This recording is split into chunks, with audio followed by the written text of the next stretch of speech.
আমরা এখন এই সুবর্ণরেখা নদীতে উঠবো। সেই সুবর্ণরেখা নদী ধুধু চর, চারিদিকে বালি বালি বালি। এই এখন বালি খাদানে ভর্তি হয়ে গেছে।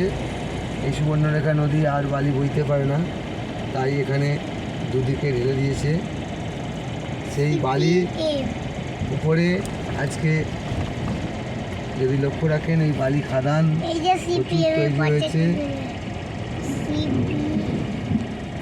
বালি খাদান প্রচুর পরিমাণে।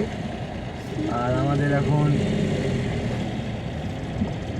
ওই যে সুবর্ণরেখা নদীর যে ব্রিজ, সেই ব্রিজের উপর দিয়ে আমরা এখন যাচ্ছি গোপীবল্লভপুর। দেখুন জল একদমই নেই, একদমই জল নেই। তবে বর্ষাকালে এ জল ভর্তি হয়ে যায়, নাহলে সারা বছরই খুবই কম জল থাকে এই সুবর্ণরেখা নদীতে।